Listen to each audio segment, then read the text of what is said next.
एक बार एक गांव में संत कालिदास जी का आगमन हुआ। वो अपने प्रवचनों के माध्यम से लोगों के अंदर नई चेतना विकसित करते थे।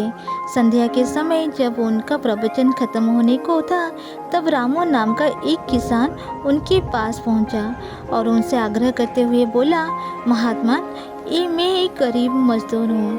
किसी तरह का खेतों में काम करके अपने परिवार का पेट भरता हूँ। मुझे खेत में बीज बोना पड़ता है और हल चलाकर मुझे फसल पैदा करनी रहती है, और जब फसल पक जाता है उसके बाद ही मैं अपना और अपने परिवार का पालन पोषण कर पाता हूँ। आप संत और ज्ञानी पुरुष हैं और मैं आपसे मार्गदर्शन चाहता हूँ कि आप मुझे कोई ऐसा रहस्य बताए जिससे मैं एक बार जब खेत में काम कर दूं तो वहाँ से मुझे हमेशा फल प्राप्त होते रहे, जो कभी भी खत्म ना हो।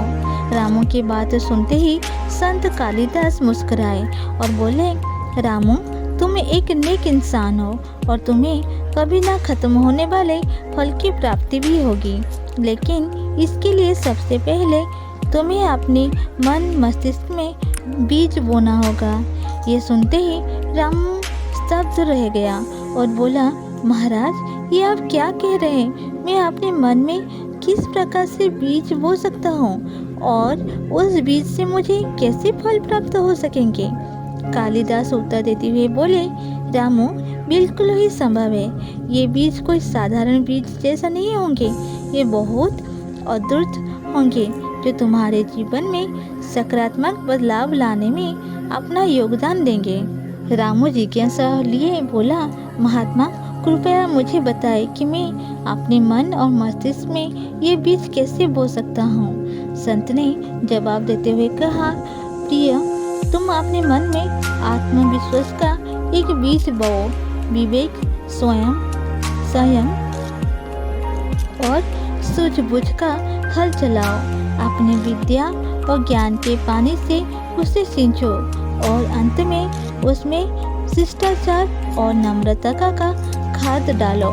इससे तुम्हें कभी ना खत्म होने वाले फल की प्राप्ति होगी, जो कि कभी भी खत्म नहीं होगी।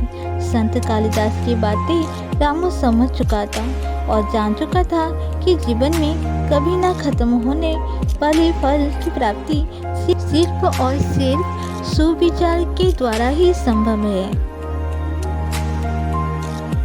दोस्तों, अगर आपको ये कहानी अच्छी लगी, प्लीज़ कमेंट बॉक्स में ज़रूर कमेंट कीजिएगा। Thank you.